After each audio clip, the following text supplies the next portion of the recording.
नमस्कार दोस्तों, मेरा नाम है विमल सिंह। बालाजी स्टडी अड्डा में आपका स्वागत है। बीटीसी डीएलएड फोर्थ सेमेस्टर के लिए जैसे कि हम वन लाइनर मैराथन के रूप में आपको करा रहे हैं। इससे पहले वाला सब्जेक्ट आपको साइड में आई बटन में पिछला वाला वीडियो मिल जाएगा। आज हम देखेंगे हमारे मैथ के जो है वो यहाँ पर वन लाइनर क्वेश्चन आंसर दे रखे हैं, तो दो पार्ट में देखेंगे। ज़्यादा प्रश्न नहीं है, छोटा छोटे वीडियो में देखेंगे, ज़्यादा वीडियो लेंदी भी ना हो। और दो पार्ट में हम जो है वो इन वीडियो को यानी इन प्रश्नों को देख लेंगे। और सभी सब्जेक्ट की प्लेलिस्ट वीडियो के डिस्क्रिप्शन में मिल जाएगी, वहां से आप जो है वो देख सकते हैं। तो चलिए शुरू करते हैं।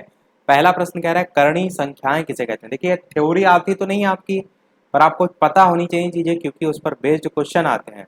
तो ऐसी संख्याएं जिनका वर्गमूल, घनमूल, चतुर्थमूल, पांचवा मूल, इस प्रकार से डैश डैश डैश एनवा मूल तक अगर बात करें, तो जो प्राकृतिक संख्या या परिमेय संख्या नहीं होती वे सभी आपकी करणीय संख्याएं जो है वो कहलाती हैं। ये आपका जो है वो सिंपल सी डेफिनेशन इसकी हो जाएगी। बाकी इस पर बेस्ड जिनको नहीं पता है मैं बता दूं, डीएलएड फोर्थ सेमेस्टर का मैथ का कंप्लीट कोर्स मैं ऑलरेडी करा चुका हूँ। मैथ की चतुर्थ सेमेस्टर वाली प्लेलिस्ट में जाकर आप देख सकते हैं। एक एक टॉपिक मैंने सारी चीजें कराई हैं। तो अगला प्रश्न कह रहा है 5 की घात 5 डिवाइडेड 5 की घात 3, इसका मान जो है वो ज्ञात कीजिए। इसका सिंपल सा सूत्र होता है, जब आधार आपका समान होता है, आधार मतलब यहाँ पर जो बेस है वो देखिए दोनों में 5 5 है, तो आधार जब समान होता है और यहाँ पर डिवाइड लगा होता है तो माइनस में जो घातें होती हैं वो घट जाती हैं। तो इसी का अगला वाला फॉर्म क्या लिखा हुआ है, 5 जो है इसकी घात 5, और ये दूसरी वाली घात 3 है तो ये -3। अब 5 में से 3 जाएगा तो 2 बचेगा, तो 5 की घात 2 आपका बचेगा, और 25 आप इसे लिख सकते हैं। 5 5 25 आपका होता है। तो ये आपके कुछ सूत्र होते हैं, इसको आप अलग से जब मैंने पढ़ाया था वो सारे सूत्र जो है वो बताए थे। अगला देखते हैं। 29 जो है उसकी पावर क्यूब दे रखी है, और 26 की पावर 3 दे रखी है, इसका मान आपको बताना है। अब इन्होंने ऐसा तो इसमें कोई ट्रिक वाला बेस्ड क्वेश्चन है नहीं, तो इन्होंने डायरेक्ट 29 की पावर 3 को 29 × 29 × 29 इस प्रकार से लिख दिया है, और आपका आ गया। इसी प्रकार 26 को भी 3 बार गुणा कर दिया है, तो इसमें भी इस प्रकार से आपका आ गया। तो इसी प्रकार दोनों आप आराम से क्यूब कर सकते हैं। अगला प्रश्न देखते हैं। 125 को आधार 5 के घातांकीय संकेतन के रूप में किस प्रकार लिखा जाएगा। आधार 5 का मतलब क्या होता है, जैसे कि मैंने अभी आपको एक प्रश्न ऊपर कराया था जिसमें बेस आपका समान थे, तो वही आधार लिखा है कि आधार 5 के घातांकीय संकेतन, यानी 5 की हम कितनी घात लगा दें कि वो 125 के बराबर होगा। 2 घात आप लगाएंगे तो आपका 25 होता है, 5 5 से 25 होता है। यहीं अगर आप 5 की घात 3 लगाएंगे तो आपका 125 होता है। तो यही आपका हो जाएगा। नीचे देखिए लिखा भी हुआ है 125 बराबर 5 × 5 × 5 यानी कि 5 की घात 3। अगला है 14 × 14 इस टाइप से लिखा हुआ है, और इसको घात रूप में व्यक्त करना है, तो जितने यहाँ पर 14 जितनी बार आया है उसी को आप उतनी घात में लिख सकते हैं, यानी कि 14 की घात 6 आप लिख सकते हैं। प्रश्न आप देख रहे हैं वन लाइनर जो है यहाँ पर काफ़ी इजी दे रखे हैं, पर मैंने जो टॉपिक वाइज वीडियो कराए हैं वो मैंने आपको टफ से लेकर के जितने प्रश्न आ चुके हैं और जितने आ सकते हैं सब करा रखे हैं, तो उनको अवश्य देख लीजिए अगर आपने अभी तक नहीं देखे हैं। यहाँ पर तो काफ़ी इजी इजी हैं सभी। अगला देखते हैं करणी का प्रतीक चिन्ह क्या है, तो आपका ये होता है। इस प्रकार से रूट में आप एन को जो है वो दर्शा सकते हैं। 6 अंकों की छोटी से छोटी पूर्ण वर्ग संख्या ज्ञात कीजिए। 6 अंकों की है, यहाँ पर देख लीजिए 1 2 3 4 5 6, 6 अंकों की है।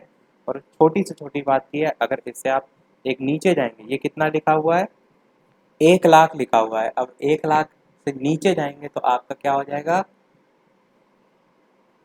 99,999, जो कि आपकी कितने अंकों की संख्या है, वो जो कि आपकी इससे एक कम यानी 5 अंकों की हो जाएगी।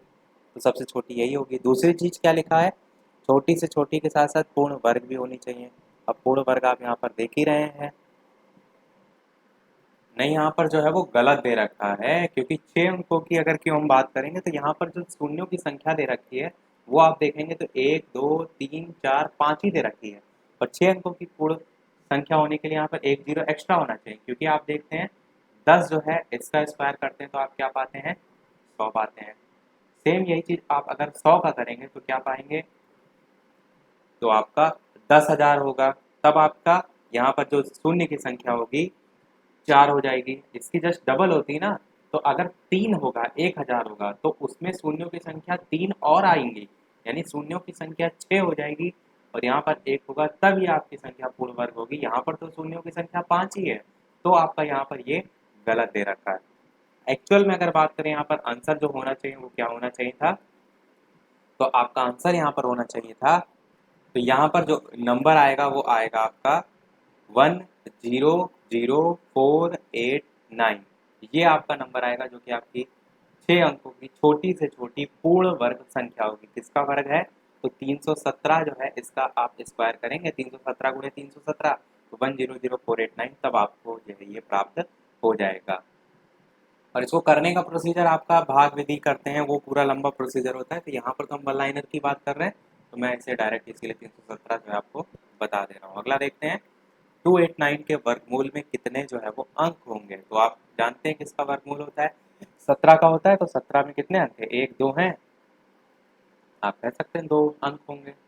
अगला, पूर्ण वर्ग संख्या क्या कहलाती है, तो आप कहेंगे कि किसी संख्या का अभाज्य गुणनखंडों के समान खंडों के जोड़े बनाने के बाद कोई अभाज्य गुणनखंड ना रहे तो वो संख्या पूर्ण वर्ग संख्या कहलाती है। सिंपल सा जो है आपका क्वेश्चन है। अगला है, क्या 27,000 पूर्ण खंड संख्या है। तो आप इसे क्या करेंगे, इस प्रकार से अभाज्य गुणनखंड करेंगे, तो 2 2 का पेयर होगा, फिर 3 3 का, फिर 5 5 का। 3 3 के समूह बनाने पर कोई भी गुणनखंड यहाँ पर आप देख रहे हैं शेष जो है वो नहीं बच रहा है, तथा आप क्या कह सकते हैं, 27,000 एक पूर्ण खंड संख्या है। और इतना लंबा प्रोसीजर आप नहीं करना चाह रहे तो डायरेक्ट भी आप देखेंगे, 3 का क्यूब आपका 27 होता है, 3 3 9 3 27, और बाकी यहाँ पर 3 जीरो ऑलरेडी है। जब घन की बात हो रही है तो 3 जीरो ऑलरेडी होने ही चाहिए, तो आपका ये ऑलरेडी आपको ऐसे ही दिख रही है पूर्ण घन संख्या है। अगला देखते हैं, इसके अलावा वीडियो पसंद आए तो सभी लोग वीडियो को लाइक भी अवश्य कर दीजिएगा, ताकि इसी प्रकार अच्छे अच्छे प्रश्न में प्रैक्टिस जो है आपके इसी प्रकार कराता रहूँ। और एक चीज़ मैं और बताना चाहूँगा कि यहाँ पर जो प्रश्न दे रखे हैं काफ़ी इजी लेवल के दे रखे हैं। आपको प्रश्न जो देखने को मिलते हैं अति लघु में, वो आप प्रीवियस ईयर पेपर में देखेंगे तो आपको और अच्छे से जो है वो समझ में आएगा। इसमें भी प्रश्न आगे भी प्रीवियस ईयर के मैं एक साथ सारे करा दूंगा, पर यहाँ पर जो अभी ऊपर के प्रश्न चल रहे हैं वो काफ़ी ईजी हैं। अगला है, सबसे छोटी पूर्ण घन प्राकृतिक संख्या कौन सी है, ये बहुत पूछा जाता है। तो आप कहेंगे एक सबसे छोटी पूर्ण घन प्राकृतिक संख्या है। कुछ प्रश्न इंपॉर्टेंट भी होते हैं, कुछ ऐसे भी होते हैं। अगला देखते हैं प्रश्न कि यदि 3 सिक्कों को एक साथ ऊपर फेंका जाता है तो कितने प्रकार की घटनाएं संभावित हो सकती हैं। तो ये 3 सिक्कों वाला भी मैंने आपको बताया था, 2 सिक्कों का भी बताया था। तो 3 सिक्कों में मैंने बताया था 8 घटनाएं जो है वो कुल मिलाकर जो है वो हो सकती हैं। और 2 सिक्कों में भी मैंने बताया था कि एक में हेड आ जाए या एक में टेल आ जाए, और इसी प्रकार हेड टेल, दोनों में हेड हेड आ जाए, दोनों में टेल टेल आ जाए। इस प्रकार से जब 2 सिक्कों के संबंध में पूछा जाए तो आपकी घटनाएं अलग होती हैं। माध्यिका किसे कहते हैं, यदि आंकड़ों को आरोही या अवरोही क्रम में व्यवस्थित किया जाए तब मध्य में आने वाला पद का मान माध्यिका कहलाता है। यहाँ पर आंकड़ों का बहुलक बताना है। बहुलक मैंने आपको बताया था कि जो संख्या सबसे ज़्यादा बार आई होती है उसे हम बहुलक कहते हैं। जैसे यहाँ पर देखिए 13 14 10 12 इस टाइप से संख्या दे रखी हैं। इसे करने का सबसे जो मेन तरीका होता है वो होता है, आप सबसे पहले इसे बढ़ते क्रम में सजाएं। तो यानी कि सबसे छोटी संख्या यहाँ पर देखेंगे कौन सी है, तो आप कहेंगे 10। 10 से छोटी कोई संख्या नहीं है, तो 10 जितनी बार आया है उतनी बार लिखेंगे, उसी के बाद 11 लिखेंगे, उसी के बाद 12, फिर 13, फिर 14, इस प्रकार से 20 जितनी भी बढ़ते हुए क्रम में सारी संख्या लगा लेंगे। उसके बाद आप देखेंगे कौन सी संख्या सबसे ज़्यादा बार आई हुई है, उसी का आप यहाँ पर लिख देंगे कि 12 की बारंबारता सबसे अधिक है, इसलिए बहुलक 12 होगा। यहाँ पर भी 12 है, ये 12 है, 4 बार आपका 12 यहाँ पर आया है। इसी प्रकार नीचे वाला भी प्रश्न आप कर लेंगे, यहाँ पर भी 38 की बारंबारता सबसे ज़्यादा है, इसलिए बहुलक इसका भी 38 हो जाएगा। देखिए बहुलक पर बेस्ड 2019 में आपका सबसे लेटेस्ट में क्वेश्चन पूछा गया था कि 12 12 13 12 10 को का जो बहुलक है वो आपको बताना है। अब यहाँ पर बताइए कि सबसे ज़्यादा बार क्या है, 12 आया, यहाँ भी 12, ये भी 12, ये भी 12, तो कहेंगे 12 12 सबसे ज़्यादा बार आया, 12 की बारंबारता सबसे ज़्यादा है, तो बहुलक यहाँ पर 12 हो जाएगा।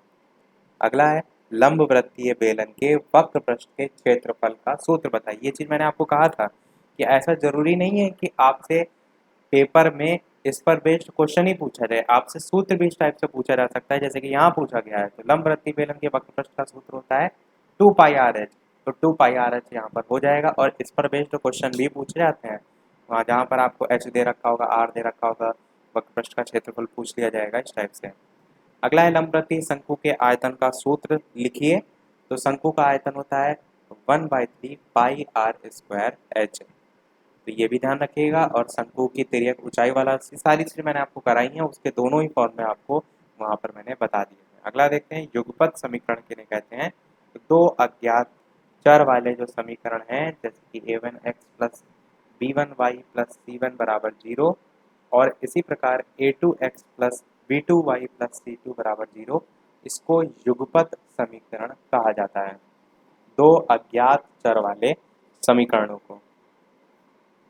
अगला है वृत्त के व्यास का सूत्र क्या होता है। तो आपका वृत्त का व्यास होता है 2 इंटू आर, या हम इसको क्या कह सकते हैं दूसरे तरीके से कि आपका जो d है वो 2r के बराबर होता है, d डायामीटर, r रेडियस। अगला है वृत्त की परिधि का सूत्र क्या होता है। तो आपका पाई गुणे व्यास कहेंगे या पाई गुणे 2r कहेंगे, क्योंकि व्यास आपका 2r मैंने ऊपर ही बताया।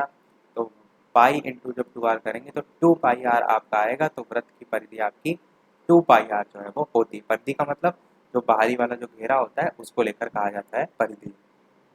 अगला देखते हैं, प्रश्न है आपका, एक 2.1 सेंटीमीटर त्रिज्या वाले वृत्त का क्षेत्रफल जो है वो निकालिए। तो वृत्त का क्षेत्रफल का फॉर्मूला क्या होता है, आप कहेंगे पाई आर स्क्वायर होता है। फिर यहाँ पर जो 2.1 सेंटीमीटर दे रखा है, ये क्या दे रखी है, त्रिज्या दे रखी है। तो आर बराबर आप क्या लिखेंगे, 2.1 सेंटीमीटर। फिर यहाँ पर जो आपका वृत्त का क्षेत्रफल का फॉर्मूला आपने लिखा है, यहाँ पर जो पाई है इसकी वैल्यू होती है 22/7। तो यहाँ पर लिखा है कि पाई बराबर 22/7 ले रहे हैं, तो वृत्त का क्षेत्रफल बराबर लिखेंगे आप 22/7। और पाई आर स्क्वायर होता है ना, तो आर की वैल्यू तो 2.1 दे रखी है, उसका स्क्वायर होगा, तो यानी कि 2.1 इंटू 2.1। तो इसको आप सॉल्व कर लेंगे तो आपका 13.86 सेंटीमीटर स्क्वायर जो है वो आ जाएगा। तो ये आपका आंसर हो जाएगा।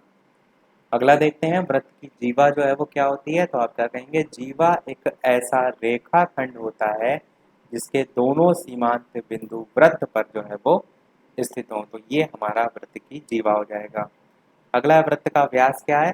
तो व्यास वह जीवा है जिसमें वृत्त का केंद्र जो है वो स्थित हो। तो व्यास बराबर 2 गुणे त्रिज्या भी आप इस प्रकार से लिख सकते हैं। अगला है वर्ग क्या है। तो वर्ग आपका एक आयत है जिसकी दो क्रमागत भुजाएं बराबर होती हैं, इस टाइप से आप लिख सकते हैं। या आप वर्ग को इस प्रकार से बनाकर भी परिभाषित कर सकते हैं कि जिसकी चारों भुजाएं जो है वो वर्ग की बराबर होती हैं। आयत में आमने सामने की होती हैं, वर्ग में चारों भुजाएं बराबर होती हैं, और एंगल भी आपका 90 डिग्री होता है। अगला है कि किसी चतुर्भुज की समांतर भुजाओं का प्रत्येक युग्म परस्पर समांतर हो, तो उसे हम किस नाम से जानते हैं। तो उसे हम समांतर चतुर्भुज के नाम से जो है वो जानते हैं। अगला है, आयत का प्रत्येक कोण कितने डिग्री का होता है। मैंने अभी आपको बताया कि आयत की आकृति कुछ इस प्रकार से होती है जिसमें आमने सामने की भुजाएं बराबर होती हैं, और प्रत्येक कोण आपका 90 अंश पर जो है वो होता है। तो आपका 90 डिग्री हो जाएगा। अगला है, चतुर्भुज के अंतः कोणों का योग कितना होता है। इस पर बेस्ड आपका प्रीवियस ईयर में क्वेश्चन भी आया था, मैंने आपको कराया भी था।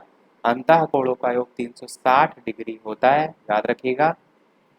अगला देखते हैं प्रश्न, चक्रीय चतुर्भुज या चक्रीय जो बिंदु है उसको समझाइए। तो चक्रीय बिंदु क्या होता है, जो बिंदु एक ही वृत्त पर स्थित होता है उसे हम चक्रीय बिंदु के नाम से जानते हैं। इसी से मिलता जुलता आपका एक होता है चक्रीय चतुर्भुज भी पूछा जाता है, वो भी आपको मैंने बताया था कि जैसे कि अगर आपका ये एक वृत्त है और इसके अंदर कोई त्रिभुज बना हुआ है, जो आपका ये जो वृत्त है इसकी चारों भुजाओं को जो है वो टच कर रहा है, तो आप इसे क्या कहेंगे, साइक्लिक क्वाड्रिलेटरल, इसी यानी कि चक्रीय चतुर्भुज को इंग्लिश में कहते हैं। तो डेफिनेशन के तौर पर आप कह सकते हैं कि ऐसा चतुर्भुज जो है जिसके चारों जो शीर्ष हैं, ये चारों शीर्ष देख रहे हैं, ये किसी वृत्त की परिधि पर स्थित हों। ये जो आपका गोला देख रहे हैं ये वृत्त की परिधि इसी पर स्थित है।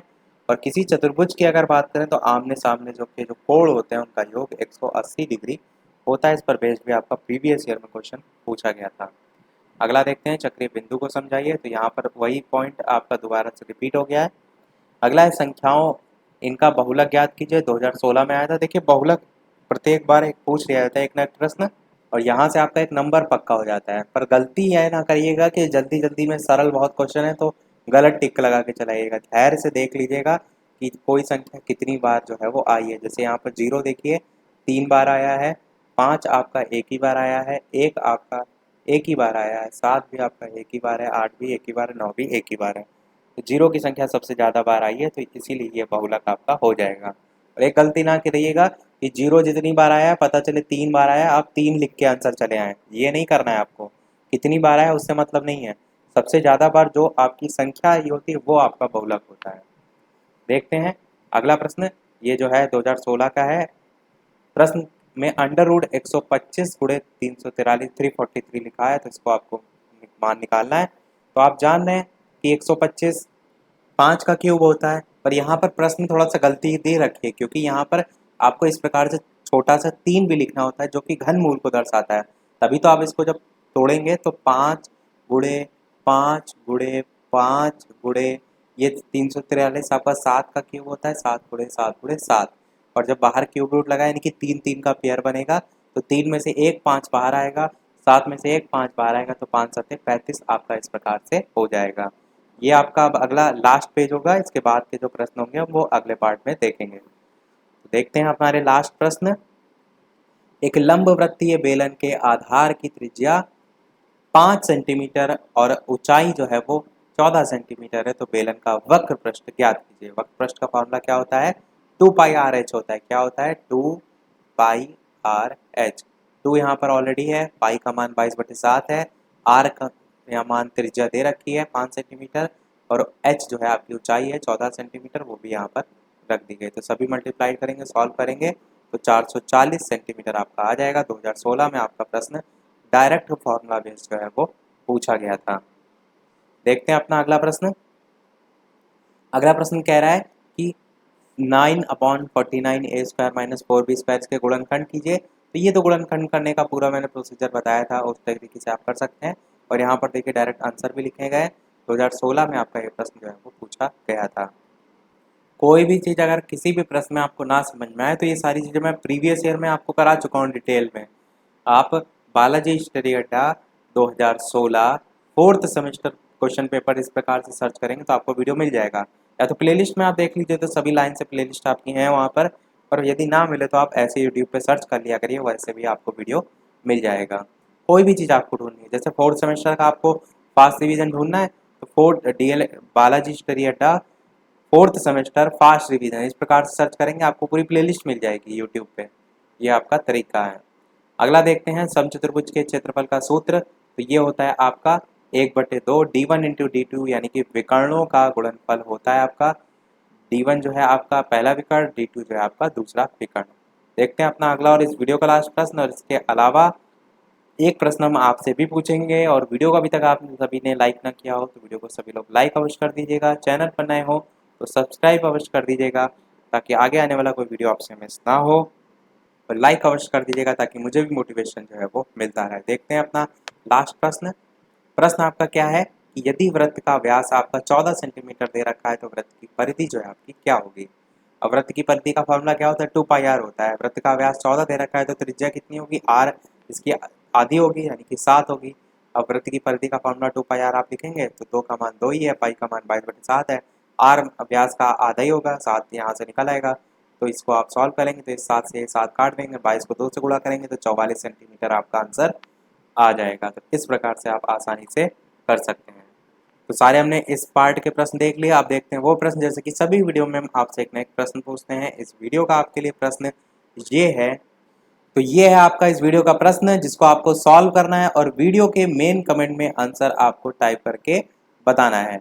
इस प्रकार से आपका घनमूल में जो है वो 343 लिखा हुआ है और साथ में जो वर्गमूल है उसमें 576 जो है वो लिखा हुआ है। 2018 में प्रश्न आया था। करा मैं सारी चीज़ें चुका हूँ, तो सभी लोग सॉल्व कीजिए और वीडियो के मेन कमेंट में इसका आंसर जो है वो बताइएगा। देखते हैं कितने लोग सही बताते हैं। इसके नेक्स्ट वाले पार्ट में हम इसी समय देखेंगे, जो कि आपकी सुबह 11 बजे लाइव टाइमिंग है और एक शाम के 8 बजे की लाइव टाइमिंग है। तो सुबह 11 बजे वाली टाइमिंग में ही हम इसका सेकंड पार्ट देखेंगे जिसमें हम इसका सॉल्यूशन भी देखेंगे। तो आज वीडियो में इतना ही। वीडियो पसंद आया हो तो लाइक अवश्य कीजिएगा, चैनल पर नए हो तो सब्सक्राइब जरूर कीजिएगा। मिलते हैं अगले वीडियो में, नए टॉपिक के साथ। नमस्कार, थैंक यू फॉर वॉचिंग।